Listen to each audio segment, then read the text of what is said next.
Bienvenido Nicolás Oliva, subdirector ejecutivo de CELAC. Gracias por estos minutos y si me escuchas, me ves bien, comencemos hablando de esta barbaridad de Argentina, pero de Ecuador también. ¿Sabías esto que ocurrió en Argentina?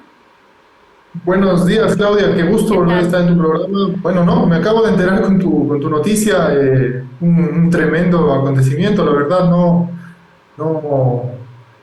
no me esperaba que pueda ocurrir eso en un espacio, digamos, en que supuestamente hay Seguridad, seguridad primero, pero sí. sobre todo hay democracia, hay derechos de las personas a poder replicar y defenderse. Totalmente.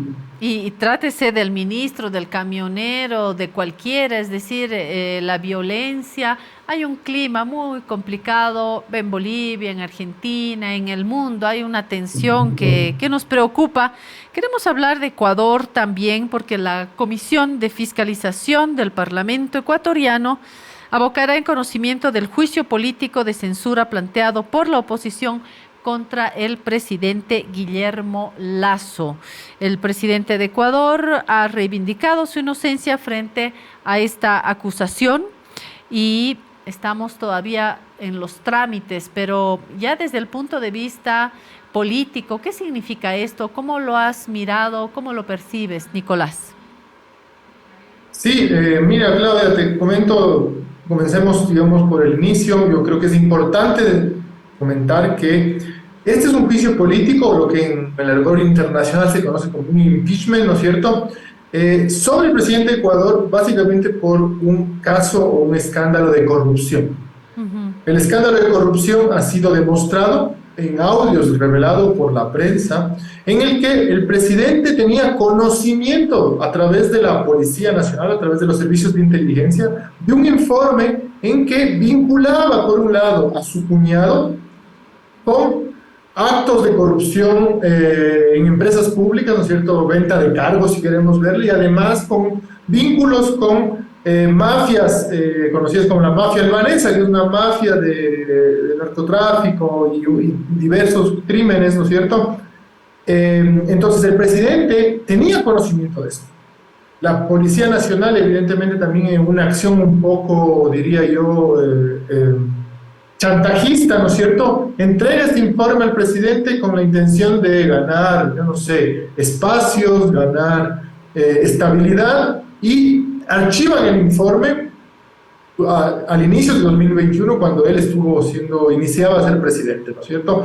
Y además hay pruebas evidentes de que uno de sus colaboradores más cercanos en las empresas públicas también cobraba, había corrupción en las empresas públicas y el presidente estaba al tanto de eso y no hizo nada. Entonces el juicio político básicamente tiene todos los argumentos, primero que nada. Segundo, es un elemento constitucional que tiene contemplado la República del Ecuador y no se puede hablar de golpe de Estado como la derecha quiere interpretarlo. Entonces es un paso constitucional que está dando el Ecuador. No es el deseable, evidentemente, pero ese es el escenario, ¿Y ¿no? Con cómo completa están? legalidad, si quieren Sí, ¿cómo llamarlo está así. el mapa en el ajedrez parlamentario? ¿Cómo están las mayorías, los votos? ¿Qué posibilidades hay de que esto ocurra o no? Porque más allá de que hayan fuertes indicios, de que hayan audios, documentación, depende mucho de cómo están las fuerzas al interior, ¿no? No deja de ser político porque está enmarcado en una decisión legislativa, entiendo.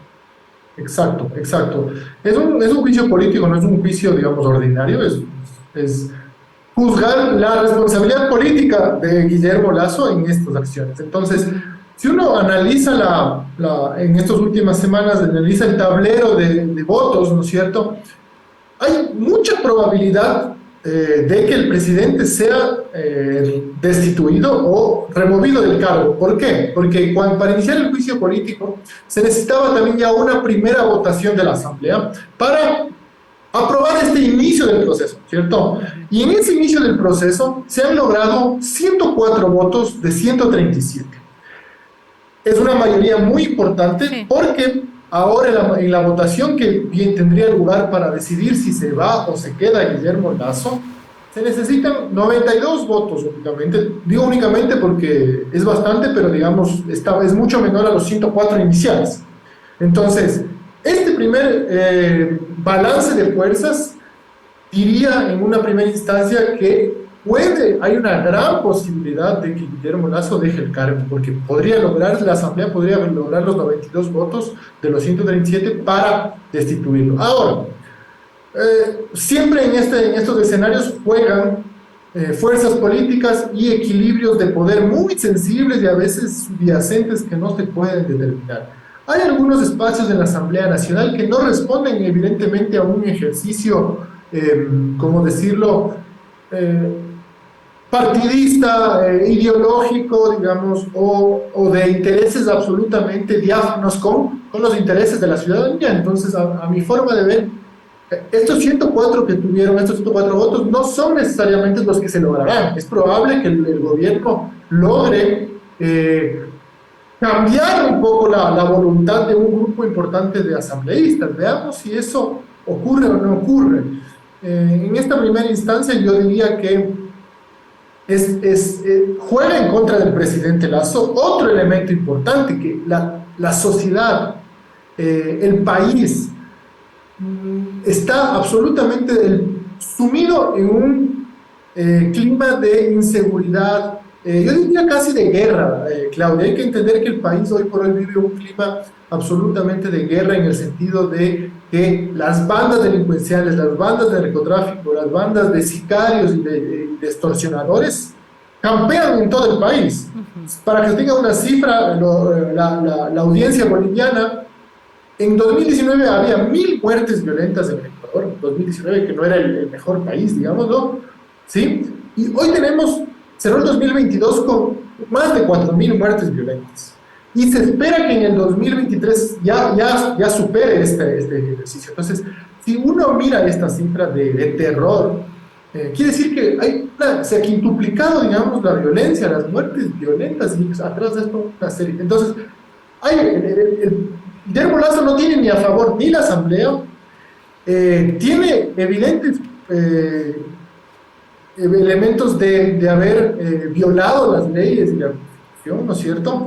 Y encima más tiene tiene sumido a la población en un estado de caos. En este contexto yo veo posible, muy posible, pero eso también nos lleva a otro escenario, que es probable que también el gobierno tenga sus cartas bajo la mesa y pueda torcer de algún grado la voluntad y impedir que se logren los 92 votos. Todo está muy en desarrollo, ¿no es cierto?